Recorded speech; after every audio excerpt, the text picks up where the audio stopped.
अब पूरा concentrate, new topic है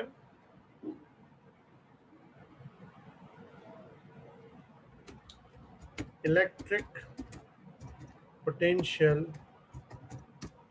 energy. Electric potential energy of system of charges.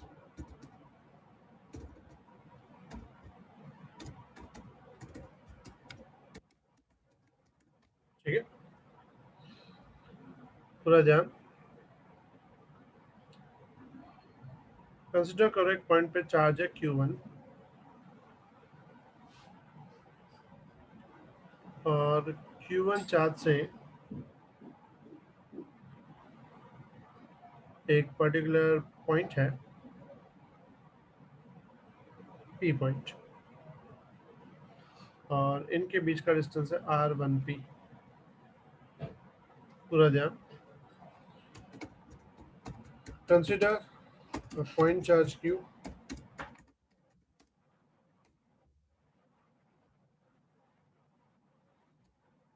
and point P which is at distance R1P from point charge. Then electric potential at point P. तो potential की हमने formula पढ़ी हुई है, it's V equals to KQ by R। It's KQ by R। अब हम ये जो पॉइंट चार्ज Q1 है ये वही है, ये सेम डिस्टेंस जो पॉइंट P था वहाँ पे अब हम इन्फिनिटी से Q2 चार्ज को ला रहे हैं इस पॉइंट। तो उसके लिए वर्क डन क्या होगा? Now the work done to bring charge Q2 from infinite to point P। तो वर्क डन की जो फॉर्मूला है वो हमने अभी लास्ट टाइम पढ़ी थी। कौन सी पढ़ी थी? W equals to Q delta V, जहाँ Q मतलब Q2, डेल्टा V मतलब P पॉइंट तक लाना है इन्फिनिटी से। ये P पॉइंट था जिसको हमने नाम 1 दिया था, V1 देखो यहाँ नाम दिया था, ठीक है। कहाँ से? इन्फिनिटी से लाना है। तो इन्फिनिटी पे पोटेंशियल क्या होगा? तो पोटेंशियल की फॉर्मूला एक्चुअल होती है KQ बाय R।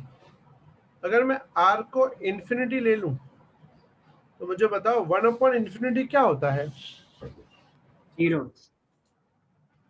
जीरो। तो वैल्यू क्या मिलेगी उसकी? तो इससे V1 मिलेगा, वो तो हो जाएगा 0। और V1 की वैल्यू क्या है? KQ1 bye R1P। तो फॉर्मूला आप क्या बन गई? KQ1 Q2 bye R1P। तो ये जो वर्क डन हुआ, this work done is stored in the form of electrical potential energy between two charges। ये जो वर्क डन है ये स्टोर होता है किस फॉर्म में? Electric potential energy. इसको लिखते हैं हम क्या है? इसको लिखते हैं U, और U इज इक्वल हो जाता है KQ1 Q2 अपॉन R1P की जगह हम R12 भी लिखते हैं। It's a distance between 1 and 2। मतलब ये R1P है, इज इक्वल टू लिख देता हूँ मैं, इज इक्वल टू R12, मतलब डिस्टेंस बिटवीन 1 and 2। पता चला इतना? हाँ सर। Yes sir. इस Q2 को Yes. लाने वक्त Q1 और Q2 में जो वर्क डन हुआ वो एक एनर्जी के फॉर्म में होता है जिसको बोलते हैं इलेक्ट्रिकल पोटेंशियल एनर्जी। उसकी फॉर्मूला होती है U12 equals to K Q1 Q2 divide by R12। यहाँ तक कोई डाउट? No sir. अब इसमें कैसा है कि हमारे सिस्टम में पहले एक ही चार्ज था Q1 में, लेकिन अभी दो चार्ज हो गए। एक है Q1, दूसरा है Q2, और इनके बीच का जो डिस्टेंस है वो कितना है? R12। अब समझो यहाँ पे कोई और पॉइंट है, यहाँ पे मान लो, यहाँ पे हम इंफिनिटी से, कहाँ से? इंफिनिटी से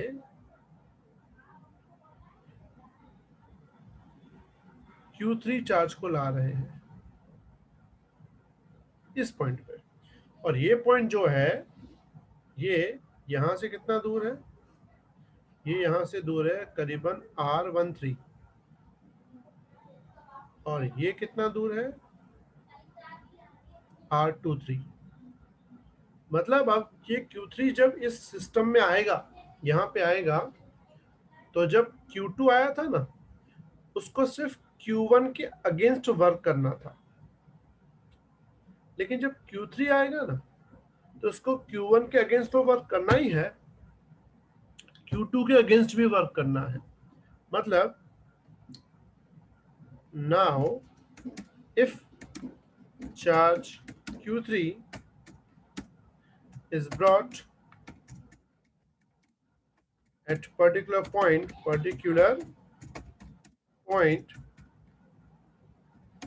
in system of two charges, then the work done, तो उसमें वर्क डन क्या होगा? उसमें वर्क डन होंगे दो। कौन से दो? लाना Q3 को है, लेकिन उसमें पोटेंशियल जो होंगे वो कैसे होंगे? दो होंगे। कौन सा? V1 भी होगा, V2 भी होगा, दो होंगे। जैसे यहाँ पे सिर्फ V1 था माइनस इंफिनिटी, यहाँ पे क्या होगा? V1 plus V2 minus infinity. बात समझ में आई? Yes. जब Q2 आया था तो सिर्फ Q1 के अगेंस्ट था, V1 माइनस 0। अब Q3 आएगा तो V1 और V2 दोनों के अगेंस्ट होगा, तो V इंफिनिटी तो 0 होता है, तो W क्या बन जाएगा? Q3 V1 की जगह K Q1 upon R13, V2 की जगह K Q2 अपॉन R23। अगर मल्टीप्लाई कर दे तो W क्या बन जाएगा? K Q1 Q3 by R13 plus K Q2 Q3 by R23। तो ये जो है ये भी एनर्जी हो जाएगी। इस एनर्जी में इसको क्या बोलते हैं? इसको बोलते हैं U13, उसको बोलते हैं U23। मतलब Q3 लाने के लिए हमें ये एक्स्ट्रा वर्क करना पड़ेगा। तो इसका मतलब ये हुआ, पहले अकेला कौन सा चार्ज था? Q1 था। जब Q2 आया तो हमें वर्क कितना करना पड़ा? U12 जितना। फिर जो Q3 आया तब वर्क कितना करना पड़ा? U13 plus U23। मतलब total work done of three charges, total work done of three charges. तो तीन चार्ज का टोटल वर्क डन क्या होगा? तो टोटल वर्क डन या टोटल एनर्जी क्या होगी? एक होगी U12, एक होगी U13, एक होगी U23। मतलब अगर तीन चार्ज को तुम्हें साथ में लाना है तो तुम्हें इतनी एनर्जी चाहिए, जिसमें U12 क्या है? K Q1 Q2 bye R12। U13 क्या है? K Q1 Q3 by R13। और U23 क्या है?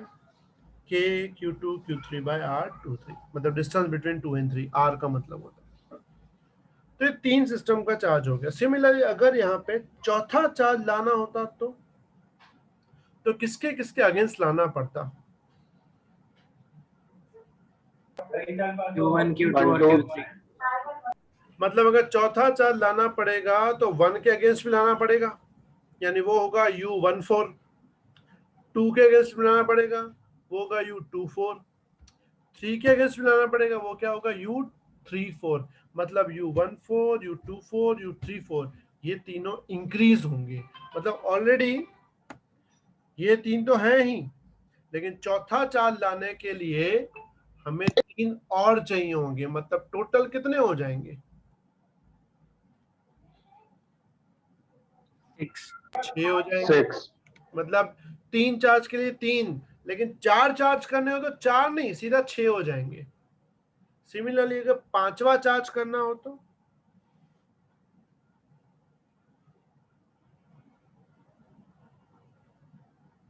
10 क्योंकि जब 5वां आएगा तो वो 4 और बढ़ाएगा, बात समझ। छठा आएगा तो 5 बढ़ाएगा, 7th चार्ज आएगा तो वो 6 बढ़ाएगा।